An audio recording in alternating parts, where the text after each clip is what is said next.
Hey everybody, it's Master Gallengeist here, bringing you my review for the season finale of Hawkeye, So This Is Christmas. And I really enjoyed this. I thought this was a pretty good conclusion for what we got. But the thing is, I still had to knock on it that we essentially got the plot pretty much dumped in this one, so I'm not letting it off free for the weirdness that it had, but it overall hit the right beats for the characters that we had. So my overall take on the series as a whole, great job on character centric moments and really diving into characters, specifically Kate and Clint. However, we do have other characters that we don't get work on until the very last fucking episode. So, mainly Kingpin and Jack Duquesne, incidentally enough. Let us see. We shall start at the beginning, as we have. So, we pretty much see this whole thing that Eleanor was pretty much going to break off her relationship with Kingpin, pretty much info dump-wise. Now, granted, throughout this, I think that Kingpin was handled pretty well. Granted, I have not watched the Daredevil Netflix series. I'll get to it, but I can't really speak to how much he is similar from the Netflix series.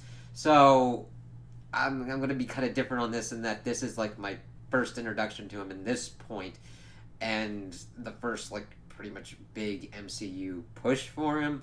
But I liked what I saw so far as they're pretty much trying to figure out what's going on. Kingpin's like, all right, why are you talking to me? So she's like, well, I handled everything for you. I took out Armand, which okay, that very much makes sense. They pretty much red herring the shit out of Jack, but it kind of went a little too far, and that it took 6 episodes to get to the point to be oh, okay, we were just pretty much red herring with him, and that's why he was pretty much annoying to the point of what? Because I actually liked his character after we got that bullshit out of the way, and that she pretty much used Jack Duquesne as a fall boy for that stuff with Sloan Limited and all that. It's oh, okay. She's like, listen, I'm done. My husband was indebted to you for a lot of money. I made that back a lot, and pretty much her family's been made off of mob money and all that kind of stuff. She's like, yeah, I'm done. I got copies and shit. So don't come after my ass. Kingpin's like, fuck, shit. And you can see him twitching and all that kind of shit. I'm like, okay, this is working. This fits with what I usually think of the Kingpin. And then we go back out and we see that Kate and Clint are watching this. I didn't actually think about this until I was pretty much getting ready to start this review. Who the fuck took this? And how did they get it? Now, granted, I understand Yelena had, seen them meeting, but I needed at least a little bit more narrative connection of, okay, listen, I understand that for some reason they decided to make other kind of choices, like doing the whole Rogers musical, which, by the end, they actually do the, Rogers musical number thing. I'm like, okay, you spent time, money, you casted people for this. You actually fucking did it. I actually thought there was going to be somebody in the crowd or whatnot, like Yelena making fun of it or something on a New York thing. That would have been fucking worth it at least. But no, I'm like, okay, so you essentially had to make an info dump of all this shit. I don't like it. And to be fair, Kingpin's character isn't really bad. But the thing is, we needed more development on him, and we needed a lot more development on Eleanor. I understand that, there were money troubles and everything, and they had to deal with that and all that, so it's alright. But we don't really get enough development to have her creditably done as, a villain kind of portion for this. And, not villain, but more antagonistical force of what's going on with her connection to Kate and all that. Well, no, she's villain because she did put the hit out on Barton. So they're doing that. Kate's, of course, freaking out. Clint's like, listen, calm down. We're going to deal with this. And she's like, what? This isn't your part. You go home for Christmas and everything. And it's I like that. That's a good show of character for Kate. But then Clint flips it and they're like, no, you're my partner. Your messes are my messes. We'll clean this up. Now, I can understand people saying that, Clint had just said previously that we're not partners and everything. And the thing is, we're kind of building back from that. But see, the thing is, he has all the information now. Back then, when, he had a Black Widow on his ass, he didn't know who was involved, why it was going on, and what kind of collateral damage would happen to hurt Kate. So, yes, it is too fast paced for me as well, but we were going to get to this point eventually because of how the story works out. I just wish it was executed a little bit better. I do like that he's like, yeah, we're going to need to clean up this messes. He then's like, all right, your mom's still having that party, which nobody's planned, and like Kate didn't really help out with.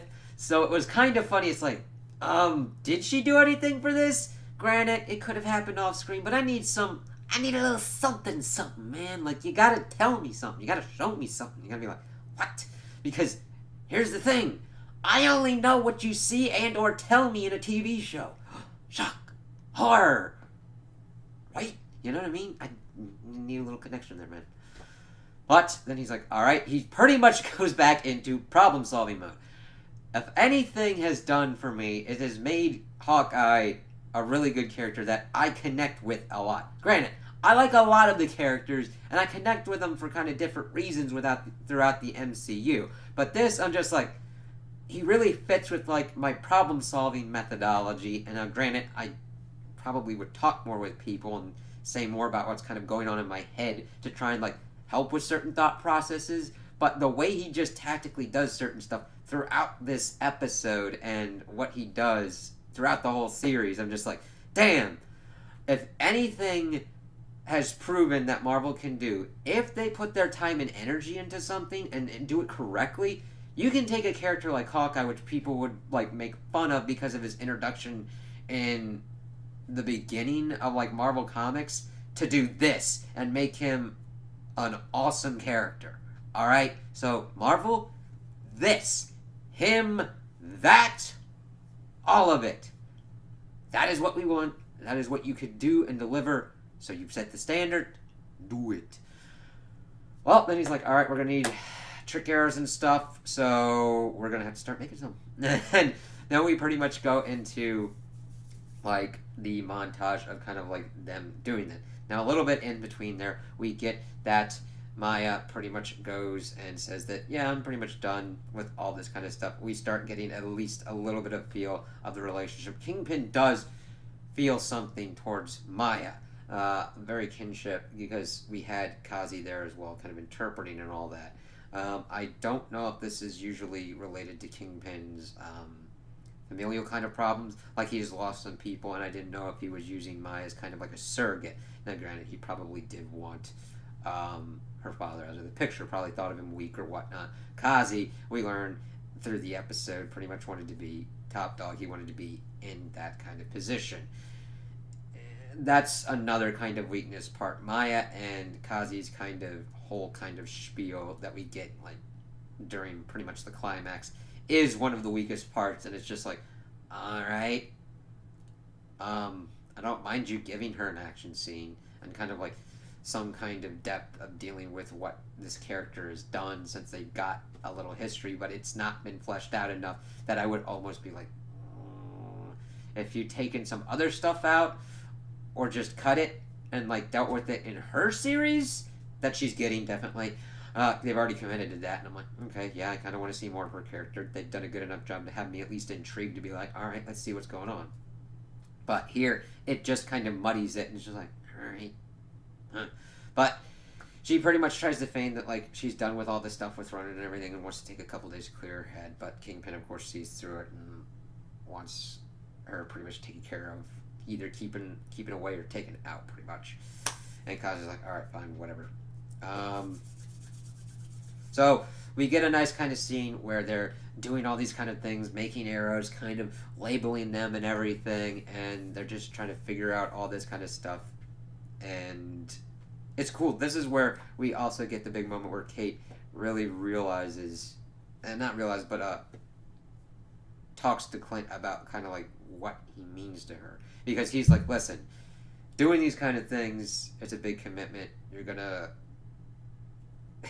it's gonna hit you personally. It's gonna fucking hurt. You're gonna get the shit beaten out of you kind of shit. And again, he doesn't say it exactly like that, but he's like, this is some tough kind of shit to deal with. Are you sure about this? And she, of course, brings up what happened during the Battle of New York and how she's like, yeah, I was afraid. I was alone. And then you saved me. And you showed me that even during all these crazy things, you're a guy with a stick and a string. And you jumped off of a building even though you couldn't fly. And even if you can't shoot lasers out of your hands or fly, you can be a hero. You can do something like that. You can help and save people. And it was really cool. And it didn't come off as stupid or like melodramatic or just kind of cringy or anything like that. It was earnest, and it showed why she is doing this. And you can think of her as like a hero worshipping dipstick. You know what I mean? Which, to be fair, most people that take up the legacy kind of mantles of characters are those kind of like fan obsessed kind of people, those hero worshippers, but yet they go through those kind of crucibles that we've had throughout here, which, granted, should have been done a little bit better. It's like, alright, tracksuit mafia, and there's like, oh, okay, Kingpin's pretty much the one that's doing that shit.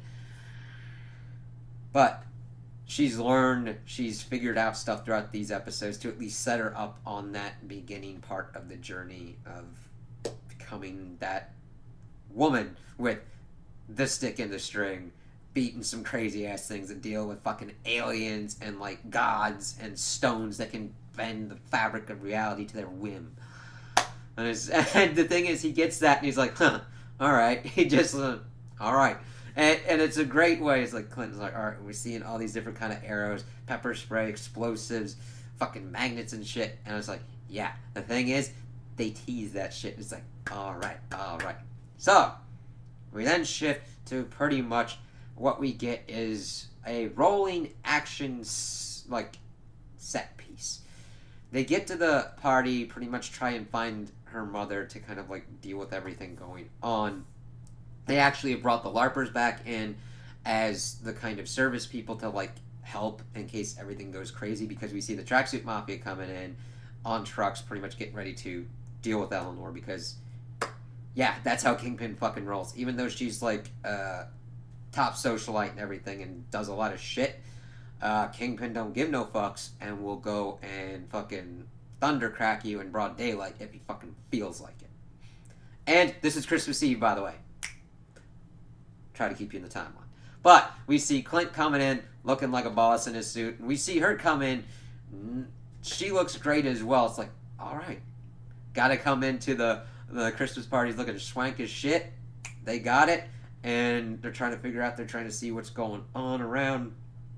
And then, of course, we also see Elena pop in. She's like, yeah, I'm here. What do you want? And, of course, the LARPers are also kind of like giving him info going around and all that. The mom's able to come in, and Kate is able to rush her back and be like, listen, I know what's going on. And shows her, of course, the video and everything. She's like, listen, this is what I was talking about. I had to do certain things. And, of course, granted, it was telegraphed that she was going to be doing that. And I'm like, yeah, of course life does some crazy-ass shit. But you don't fucking, like... If you're in trouble with the Kingpin, you get help for that shit. You don't fucking work with him, man. Granted, I understand life's full of choices. And there's choices of, like, work with the Kingpin and probably get fucking, like... not killed, or not work with the Kingpin and, like, die. However, that's not as binary as that. There's other kind of ways to kind of deal with that. I mean, shit, she's got the insurance. She could have essentially turned inside and fucking flipped the holy shit out of that. I don't know, talk to a fucking certain lawyer that has kind of dealt with certain things before. You know, got kind of a history with the Kingpin. But she's like, yeah, whatever. And the thing is, Jack, we see Jack at the party too. Now that I know that he's not like a bad guy and we're not getting a mustache twirling kind of shit going on, we also see that he's gotten out of prison. He's alright. He's got to go talk to Eleanor because she set his ass up. He's like, I'm not appreciative of this. And of course, his like, his nephew, I think, is like giving him shit for it. He's like, oh yeah, I'm going to get your fucking wine collection. He's like, that's if I, like, go to prison, you little twerp. And everybody, like, brings out this embarrassing factor. It's like, yeah, everybody knows, man. Screw you. And I'm like, god damn. Interesting. And he's walking around this party with a sword. Not a fake sword. A fucking sword. Like, he went from annoying me to just being like, alright, that's kind of funny. And he's just like, yeah, And the thing is, it's not useless because he comes into play later on. So, we see him go back, try and figure out what's going on. Kate's like, alright, shit's going down. And Clint is talking with one of the other LARPers. But then, of course, we see Kazi's like, yeah, I'm going to take this motherfucker out. And we see the sight, and he starts shooting, but Clint's able to get her down. The LARPers try and get everybody out. Eleanor disappears. Kate kind of understands shit's going down. Jack's like, where the fuck is everybody? And then walks away. Like, all the kind of chaos ensues. That's, of course, where we see the tracksuit guys pretty much coming up to set up near kind of like the New York Christmas tree and everything, the ice rink. We'll kind of get there. So, Clint's kind of going through. We see Elena's like, yeah, I'm going to fucking deal with this. Of course, she runs into Kate, and I love more of their relationship. Like, at the end of this episode, I'm like, I would be okay with, like, a series or a weird kind of, like, little thing with just Kate and Yelena. They work very well together. And the thing is, after this, I would have also liked to see a series with Clint and Yelena doing some shit. So, it's really kind of great that they are able to utilize Yelena from Black Widow as well as they have. I'm like, okay, I can understand that a comedy might not be for everybody. That happens sometimes. But she at least is an interesting character in most parts, and she's got a lot of interesting kind of things going on with, like, Kate. She almost has a big sister kind of vibe that's very kind of reminiscent to kind of what we had seen in Black Widow, which I kind of liked that kind of relationship. There's not much that I like out of that movie, but I do like to see that kind of parallel here with this. And also her shared relationship with Natasha, with Clint. So there's connections there that you can do some shit with. However, it's like, yeah, I'll come back for the hors d'oeuvres and shit like that after I fucking kill Clint Barton. And she's like, well, yeah, you can't really figure out what floor he's on. Number 12. Shit. So they get in, and they kind of fight and everything. And it's kind of that weird in-between fight where it's like, they got two kind of divergent objectives, but their objectives aren't beating the shit out of each other. And it's funny, because they're, like, struggling. And then she slaps you, and it's like, you really do that? She's like, I'm sorry. I'm like, yeah. Kate, it's really funny, because Kate's in this kind of impossible position where she's fighting with pretty much a master assassin who really doesn't want to kill her. But you're trying to, like, stop her, and, like, how she is not trained to, like, stop a master assassin. She's like, I just fucking slapped an assassin, and I'm not dead, even though I'm pretty much sure I should be. And then they, like, do this kind of struggle thing where Kate gets out of her dress, but she's in her Hawkeye outfit, and that was actually pretty cool. And she's like, did you plan that? And she's like, yes. No. And then the thing is, she got rolled around to the buttons, and she's like, ugh. And it's like, and then Yelena.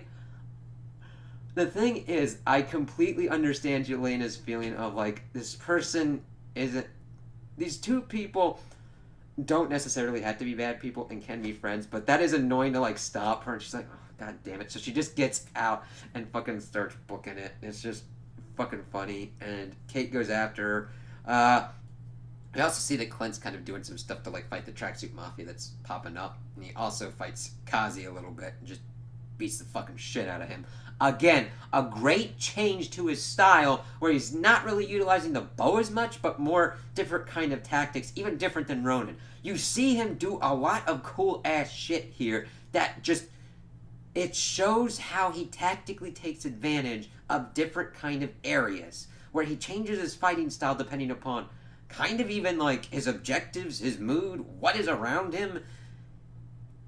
When I talk about action scenes and how they can convey characters and what they mean and showing of characters, Clint's, throughout this series, is like one of those highlight examples. You know how I talk about John Wick a lot? I'm going to talk about, like, whenever I see something else, I'm going to talk about this show with Clint's stuff. Because we've seen him doing stuff with his bow and his arrow and how he usually does that. Then we saw how it changed up style-wise when he was Ronin. Here, yes, he still has a bow and arrow, but during Kazi, he's using shit that's all around and just knocking his ass down and, like, beating him out. Then, of course, getting to this kind of, like, bomb stuff that he was, like, putting out to pretty much take out a good amount of the tracksuit mafia coming at him.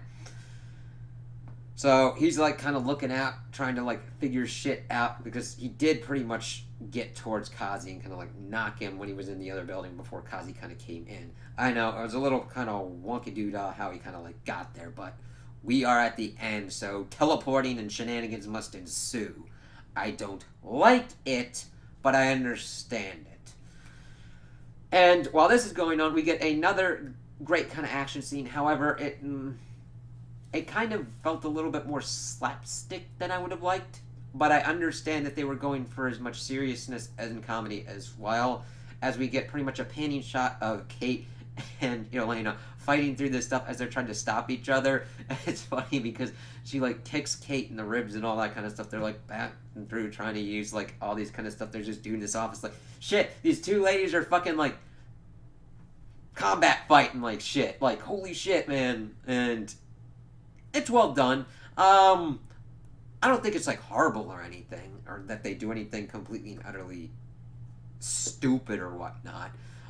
It's just it felt a little bit more towards the comedy bit than the serious bit, and that's not a bad thing. But I still overall liked it and enjoyed it. And of course, she's trying to like get out of like a building and get out of like a window, and she like Kate smacked her with something. She's like, "That really fucking hurt," and she's like, "Well, your rib kick hurt." She's like, "Fine, whatever."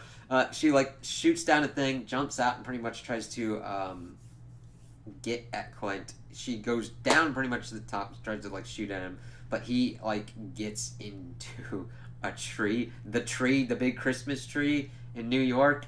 And it's funny because he's like, "Oh shit, I'm in this tree. How the fuck do I get out of it?" It's funny. It's one of the like only times that we see in this series that Clint's like, "I am tactically in a bad spot, and I don't know how the fuck to get out of this."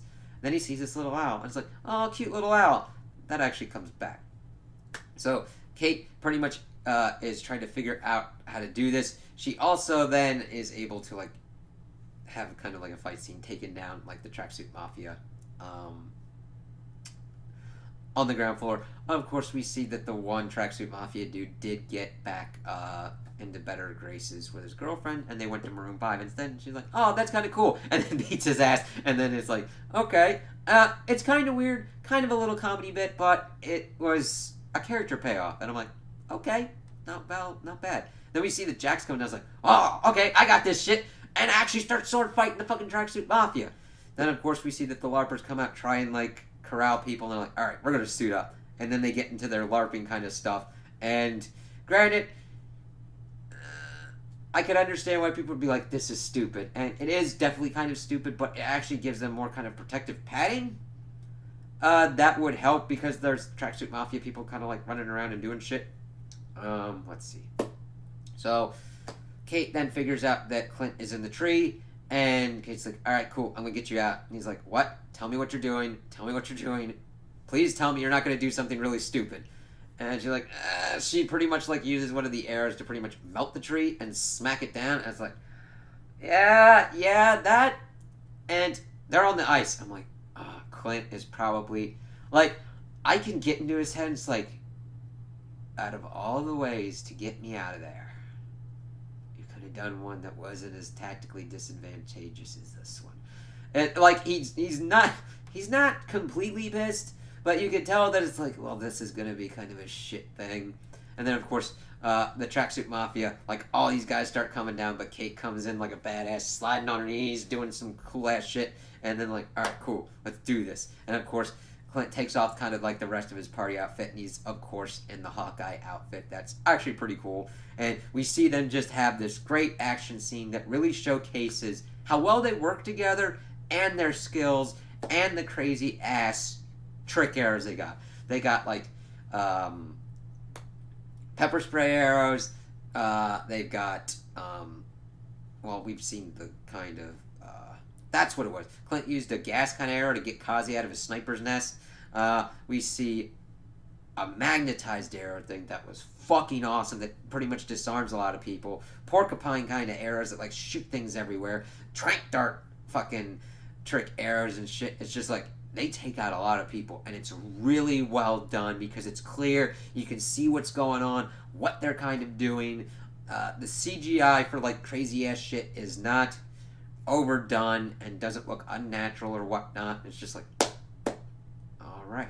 And then, of course, we hear one of the trucks coming at him, and I'm like, they're going to shrink that thing, aren't they? Because I saw a Pym arrow. And, of course, Kate uses it, shrinks it down. It's like, oh, God, what the hell is going on? It's like, Clint is even like, are they going to be all right? I'm going to have to talk to Scott about that. But then that little owl that we saw in the tree flies down and picks it up and they fly away. It's like, no! And I'm like, okay, funny little bit. But, of course, Yelena pops up and, Kate's like got to go find her mom and kind of deal with that kind of stuff. And Yelena then pops up and deals with Clint. So we're going to diverge a little bit. There's three kind of main things that kind of go on with this. At the end, we got Clint and Yelena. We got Kate and her mom and Kingpin. And we've got Maya and Kazi. Let's do the Maya and Kazi first. Maya pops up. Her hair's down. Instead of in the kind of ponytail that we've seen, it's all straight and everything. She's, of course, figuring out what to do. She's trying to pretty much get him to get out of the lifestyle. He's like, screw that. I want to be big dog. And they have a weird kind of little fight scene. This is the weakest kind of fight scene, especially when what we've seen with Maya before. It's like, all right. And she pretty much gets to a point that he's trying to like stab her with an arrow, and he gets stabbed instead with one of the reversals that she does, and she's sad about it. And then she kind of like disappears for a little bit before she pops back up at the end. All right. Which one do I want to do first? Clint and Yelena. Because it kind of flows this. The thing is, she's like, yep, I'm going to kill you. And it's not just because I'm ordered to. But before I do, tell me what happened with Ned. And he's like, I tried. I couldn't stop her. It should have been me. And we see, I love how this works out because this has been a long time coming. And you see that she's doing her damnedest to like fuck with him and like beat him and shit like that. And Clint, he's not really fighting back. You know what I mean? And the thing is, I get his headspace with this. If I was put in a position that my partner, one of my oldest friends, sacrificed themselves like that, I pretty much let their family kind of beat me up too. Like he's not being masochistic to it, but he kind of thinks that he deserves it, you know, because he's got this chance. He got his family back because of what Nat sacrificed, and at least that's kind of what I get from this scene. Other people can get other things from this scene as well. And she doesn't accept that. She's like, nope, it's not going down. And he's like, no, and just him revealing it little by little as we also get action with it. It's great. They do a good job with it. And it's hard because Yelena loved her sister, and Clint loved that too. And he's just like, she was going to do what she did. And he, of course, uses the whistle, and he's like, how do you know that? And he's like, she told me everything about you, how she loved you, and everything, and I couldn't stop her. It should have been me. And she, of course, did hit back a little bit earlier that he should have fought harder. And it's the whistle and talking about how, of course, this is more of a retcon as well, but I can believe it's accepted. I can accept it a little bit more here because Clint really sells it like, okay, cool, even though this happened and wasn't a thing, I can at least get it from here working out that way. And then she's like, yeah, she finally comes to the realization and seeing them both pretty much crying over it. It fucking sucked, but it was well done and well executed because she's like, yeah, I loved her, and he's like, me too. And you just see him down there, man. It's like, shit. And I like that. That's what this kind of series is there for, to do those kind of fallout moments that sometimes we won't have in the movies or whatnot. And seeing Clint like that, to me shows his strength. I don't think of that as weakness. And he's just like, shit, man. And she's like, shit. And she's like, fine, I'm done. I'm not going to kill you. And then just kind of walks off. And then he's like, oh, shit. It's like, he's hurting. He's done all this stuff. They definitely do the John McClane kind of portion right of this. Then we see that Eleanor gets beset by Kingpin, like, where the hell do you think you're going? But of course Kate pops up, shoots him with an arrow, and he fucking tanks it, and it's like, yeah, normal people really shouldn't be able to take an arrow like that, and then just be like, fuck you. But that's the Kingpin. He tanks that shit like a boss. So he's pretty much coming after Kate, and then out of nowhere, Eleanor pretty much runs him over with a car, throwing him into a toy store. This is another kind of instance where it's like, doesn't line up as well as I would have liked. I'm like, that's kind of weird. Like, how she would have had to back up to do that would have been fucking strange.